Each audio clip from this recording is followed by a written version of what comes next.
the end to this story is a little seasonal and there's a tiny little chorus on it. So will you join in the chorus? Unexpected to is la la la. That's all, no words. We're not going to tax you intellectually tonight. Not at all. It's a time for relaxation. It's a time for imbibing mulled wine if you could get any.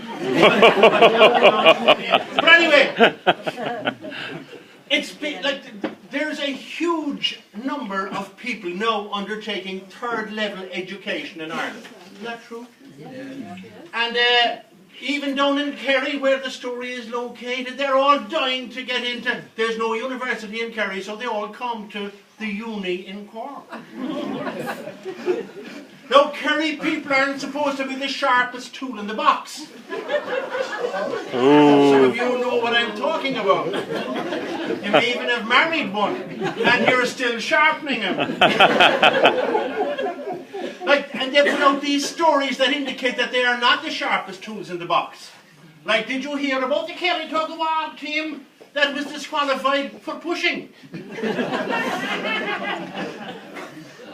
Or these Kerry girls, they go out dancing, discos at night.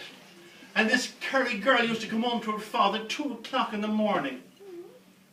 And he'd say, "Jeez, where were you? Where were you? It's 2 o'clock in the morning." "I was out partying, Daddy." She'd come in again, 3 o'clock. "Where were you?" "I was out partying, Daddy." So she comes home one night at 4 o'clock. He says, "Jeez, where were you until this hour of the morning?" "I was out partying, Daddy, and I have a small bit of news for you. I'm pregnant." And he says, "Are you sure 'tis yours?"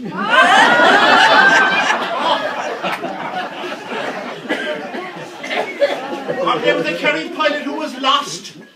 And he contracted air traffic control and he said, "Jeez, mayday, mayday, I'm halfway across the Atlantic, I'm lashed. "This is New York Air Traffic Control, we're used to dealing with this kind of situation. All I need some information from you, sir." "Okay, I'll give you whatever information you want. Anything you want, just ask me."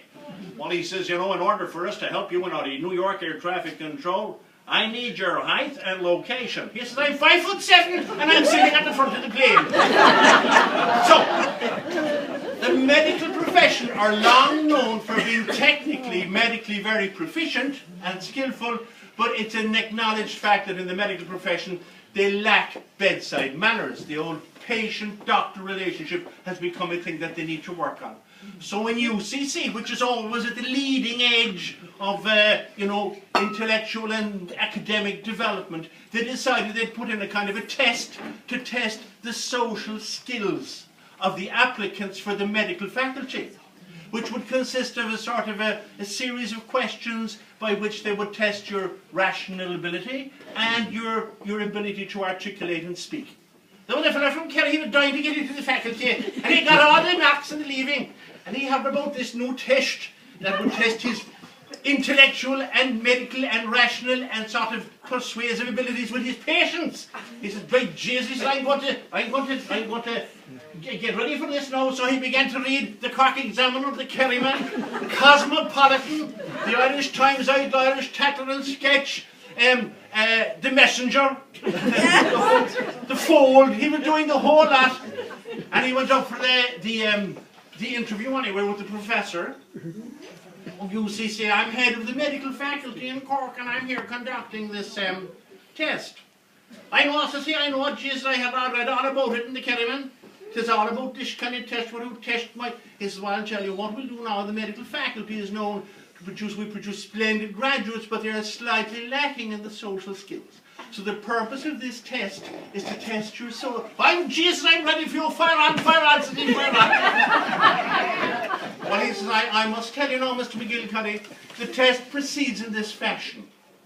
I'll give you a question, you give me an answer, and if the answer corresponds with the answer I've got written down here, we're fine and we'll go on to the next question.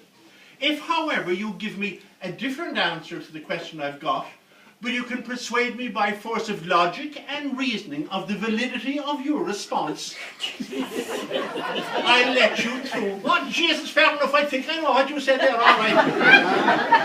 Well, he said the very first question now, Mr. McGillicuddy, is a very simple question. He says, how many days of the week begin with the letter T?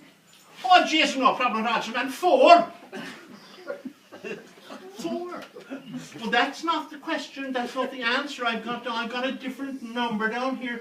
Days of the week beginning with the letter T. You were saying 4. That's not the answer. He said, yes, that's no problem. Today, tomorrow, Tuesday, and Thursday.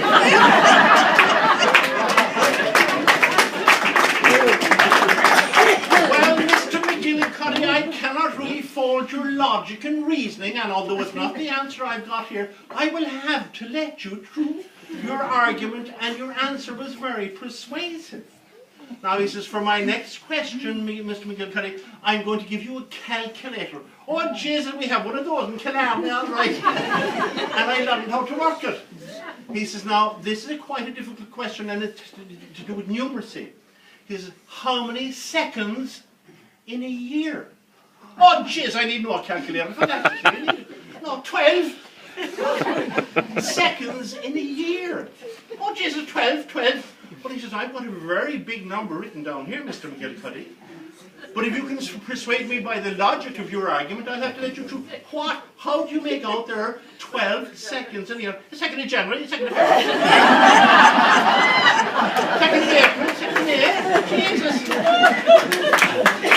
Everybody know that. So he said, now you're third, now you're through, you're nearly there, Mr. McGillicuddy, you're nearly there. I know I'm doing well, I'm doing well. He says, now for your third question, he says, how many D's in Rudolph the Red-Nosed Reindeer? Oh, Jesus, give me the calculator quick, says he. He says, 1,472. He says, D's in Rudolph the Red-Nosed Reindeer. Well, that's not the answer I've got down. This is where you all join in. This is not the answer I've got down here. Oh, man, he says 1,472, very simple. D D D D D D D D D D